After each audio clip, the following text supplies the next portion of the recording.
부자 아빠의 진실게임 기곡을 일부. 부자 되는 법에 대해 설명하는 수없이 많은 책들 중 내가 쓰레기처럼 여기는 것들이 있는데, 저자의 수입 대부분이 그 책을 팔아서 받은 인세 혹은 강의료에 의존하는 것들이다. 즉, 부자가 되려면 이러저러한 것들을 알아야 해요라고 말하는 저자 본인은 정작 그 말을 전달함으로써 돈을 버는 것이라면 그 전달 내용이 사실은 어떤 진짜 부자가 말한 내용일지라도 그것을 도구로 삼아 돈을 챙기려는 것이고, 체험을 통한 영혼이 없기 때문에 쓰레기라는 뜻이다. 내가 기요사키의 부자 아빠, 가난한 아빠를 삐딱하게 보는 이유가 거기에 있다. 유튜브에 자주 등장하는 이른바 부자되기 인플루언서들을 보면 댓글 회사들을 통해 좋은 후기들로 도배까지 하면서 강의 등으로 돈을 챙기던데, 그게 사기와 다른 점이 무엇인지 모르겠다. 진짜 부자라면 자기 경험에서 나온 가르침을 굳이 돈을 받고 전달할 것이 아니라 무상 배포하면 다 같이 잘 사는 세상을 만드는 것에 기여할 텐데 왜 돈을 비싸게 받을까? 실제로는 돈이 더 필요한 상태이어서 진짜 부자들에게 하고 싶은 말이 있다. 인세나 강의료를 100% 사회에 기부하는 방식으로 하거나 무료로 하면 이 세상이 더 좋아지지 않을까. 금융 지식이 부자 만들어주지 않는다. 자본주의 사회에서 돈이 어떠한 역할을 하는가는 정도의 차이는 있겠지만 어릴 때부터 누구나 다 알게 된다. 부자 아빠가 설명하는 자산과 부채의 차이에 대한 핵심 골자는 결국 소비를 절약하고 자금을 모아야 한다는 것이다. 이것은 학교에서 줄곧 가르쳐 온 것이다. 심지어 기요사키가 가기 싫어했던 학교에서도 절약하고 검소하게 생활하라고 가르치지 흥청망청 살라고 이끌지는 않는다. 근검절약을 가르치지 않는 학교가 어디 있다는 말인가. 근검절약은 우리 부모나 친지들이 늘 강조하는 말이기도 하며 부자들이 인용했던 망고불변의 진리이다. 부자들은 낭떠러지에서 나뭇가지를 잡듯이 한 번 손에 들어온 돈은 절대 내보내지 말라는 자세로 생활하라고 권유하지 않는가. 학교를 중퇴하거나 학교를 다니지 않는 사람들이 종종 성공을 거두는 이유는 그들이 이미 학교를 다닐 때부터 공부 대신 다른 쪽에 관심이 더 많았으며 특별한 쪽에서 두각을 나타냈기 때문이다. 예를 들어 서태지가 성공한 것은 그가 음악 전 분야에 미쳐 있었기 때문이다. 그런데도 사람들은 서태지가 성공한 이후 보여주는 단면들, 즉 그의 노래와 춤에만 관심을 갖고 그렇게 흉내를 내려고 한다. 이것은 크게 잘못된 것이다. 그의 춤과 노래는 그의 노력 전체가 가시적으로 가져온 결과일 뿐이다. 즉, 그의 작곡 및 악기 연주 능력 같은 것이 그 밑바탕에 깔려 있다는 말이다. 공부를 많이 한 전문 직업인들 중 많은 수가 부자가 못 되는 이유는 그들의 금융지수가 낮아서가 아니라 일하는 방법을 모르는 데다가 미래의 예상 수입을 근거로 한 소비생활 수준이 언제나 앞서기 때문이라는 것이 더 정확한 표현이다. 부자들은 자녀들에게 돈에 관한 지식을 가르친다는 기요사키의 말은 엄청난 오해를 불러일으킨다. 부자들은 자녀에게 학교에서 가르치지 않는 일하는 법을 가르쳐준다. 이것을 금융지식이라는 말로 표현하면 곤란하다. 금융지식이 많은 투자 상담가나 재테크 전문가가 부자인 경우를 나는 본 적이 없다. 삶의 우열은 돈으로 가려지는 것이 아니다. 기요사키는 진짜 아버지의 경제관을 설명하면서 가난한 아버지가 삼촌 두 분이 20년 동안의 군 복무를 마치고 퇴직한 후에 평생 연금 혜택을 받는 것에 감명을 받았다고 표현했다. 물론 기요사키는 가난한 아버지의 연금 선망론보다는 부자 아빠의 재정 자립론을 더 옹호한다. 하지만 연금 생활이 나쁘다고 할 수는 없다. 사람은 돈만 갖고 사는 것은 아니다. 느리게 사는 것도 나쁜 것은 아니라는 말이다. 미국에서도 연금 범위 내에서 재미있게 생활하는 사람들이 많다.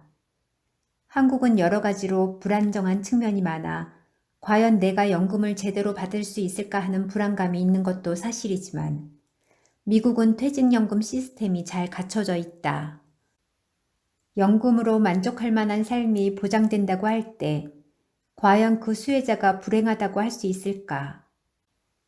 부자 아빠, 가난한 아빠의 가장 나쁜 요소는 돈이 없는 사람들을 야단치는 듯한 분위기를 띠고 있는 점이다. 게으름을 꾸짖는 것이 아니라 가난의 원인을 투자에 대한 무지로 몰면서 가난을 부끄럽게 여기게 하는 인상을 강하게 준다. 설령 기요사키식의 금융지능이 없는 사람이라고 하더라도 미련하거나 열등한 삶이라고 매도할 수는 없다. 이것은 나의 철학이다.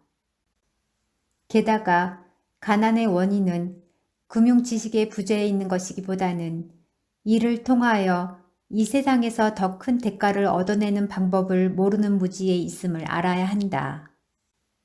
덧붙여 말하자면 사람이 생을 살아가는 형태에는 여러 가지가 있다.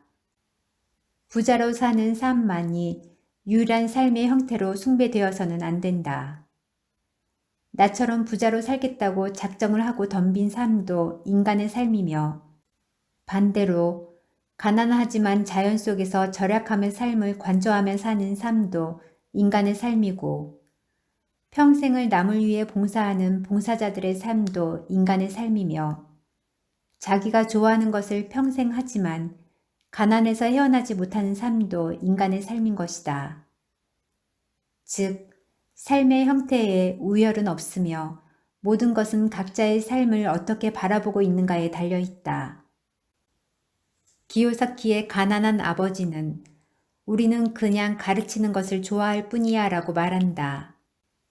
가르치는 게 좋아 교단 생활을 오래 한 가난한 아버지는 부자 아빠에 비해 결코 열등하지 않다는 점을 기억해야 한다. 주식 투자는 쓸 일이 없는 여유 자금으로 하라. 기요사키가 말하는 투자 방법들에 매혹되는 사람들은 투자 관련 서적을 별로 접해보지 않았던 문외한들과 투자 초보일 것임이 분명하므로 언급할 필요를 느끼지 못한다. 다만 기요사키 논리의 핵심은 투자를 잘하여야 부자가 된다는 것인데 비록 투자가 중요한 것이기는 하지만 나는 다르게 말하고 싶다. 나는 우선은 일을 현명하게 잘해야 하며 그래서 이 사회에서 받는 대가를 극대화시켜 종잣돈을 만들고 그 종잣돈으로 투자를 하면서 한편으로는 계속 사회로부터 대가를 받아 나가야 한다고 믿는다. 그래야 종잣돈이 날아가도 생활에 타격을 받지 않는다. 특히 주식 투자는 여유자금으로 하여야 한다는 말을 수없이 많이 들었을 것이다. 여유자금이란 무엇인가? 6개월 후 집을 옮길 자금 같은 것이 여유자금인가? 천만의 말씀이다. 여유자금에 대한 내 정의는 미래의 어느 날이 와도 쓸모가 없는 자금이다. 하지만 사람들은 미래의 어느 날이 오면 사용하여야 할 용도가 있는 자금을 갖고 투자를 한다. 즉, 심리적으로 시간에 쫓긴다는 말이다. 이런 투자는 90%가 실패하고 만다.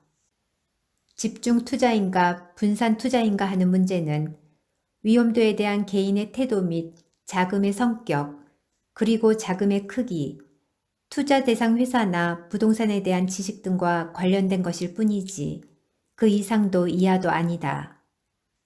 어떤 것이 더 좋은지는 일률적으로 말하기 어렵다는 말이다. 하지만 나 자신은 분산 투자를 신봉한다. 아주 적은 금액으로 주식 투자를 직접 해보는 것은 바람직하다.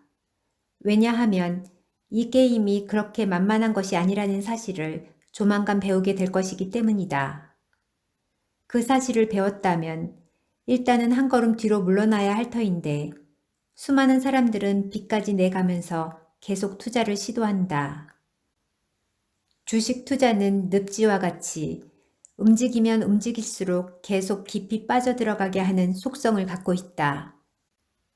특히 투자 자금을 언제까지 얼마로 만들어야 한다는 목표를 갖고 있다면 틀림없이 그 자금은 큰손들의 수중으로 흘러가게 된다. 다시 한번 명심하라. 주식 투자는 경제를 보는 눈이 커졌을 때 여유 자금을 갖고 해야만 돈을 벌 수 있는 게임이라는 것을. 놀면서 돈을 벌 수 있다는 헛된 환상을 버려라. 네트워크 마케팅은 기본적으로 휴먼 콘택트에 의지하고 있다.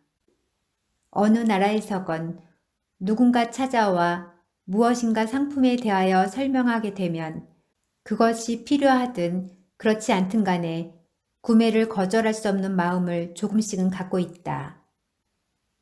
또 제품에 대하여 열심히 설명한 상대방의 마음을 헤아려 싫은 소리를 차마 하지 못한다.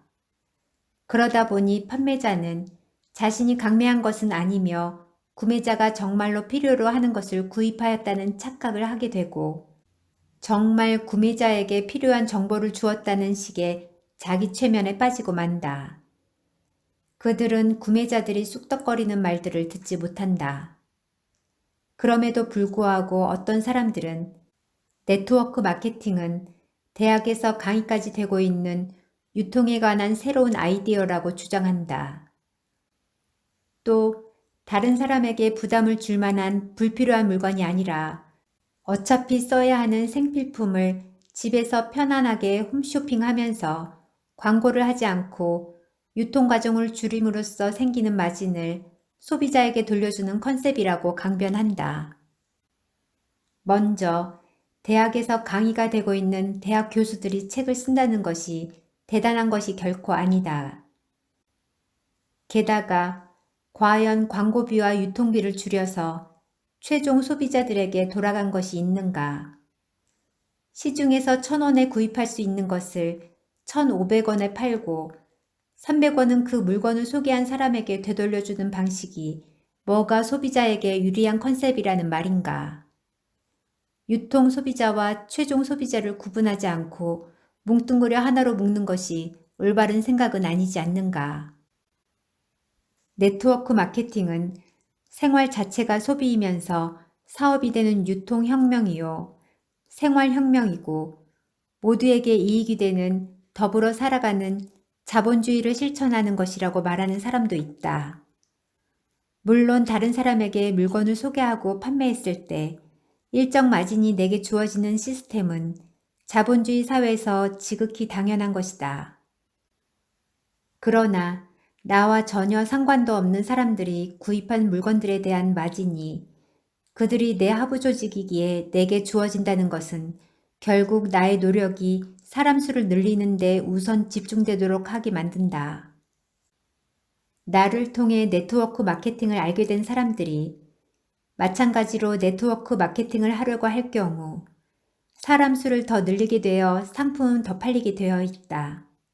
즉, 핵심은 소비자에게 물건을 팔아 마진을 남기는 것이 아니라 네트워크 마케팅을 하고자 하는 사람들을 아메바가 번식을 하듯 늘림으로써 마진이 떨어지게 되어 있다는 것이다. 이러한 사실을 내가 10,000원을 주고 사용해 보니 좋아서 그 정보를 다른 사람에게 주었다는 말로 미화시키지 말라는 말이다.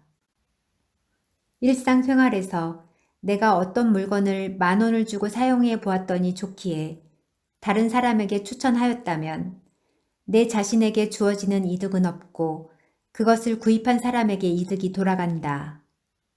그러나 네트워크 마케팅에서는 나에게 떨어지는 이득이 있다. 때문에 필연적으로 피라미드 형태를 구축하는 데만 열중하도록 유도하게 된다. 어느 네트워크 마케팅 회사이건 간에 공통점이 있다. 네트워커들의 90% 이상은 수입이 신통치 않지만 회사는 돈을 번다는 것이다. 그것도 일반 회사들보다 더 높은 수익률을 기록한다. 결국 그것은 사람들을 영업사원으로 부속품화시키는 구조일 뿐이다. 전쟁으로 치면 총알바지로 사용하는 것이나 다름없다.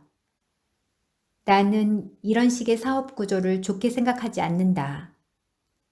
게다가 많은 사람들은 자기 일에서 최선을 다하여 몸값을 올릴 생각을 하지 않고 양다리를 걸치고 네트워크 마케팅을 부업으로 생각한다. 그러니 본업에서는 절대 프로가 되지 못한다.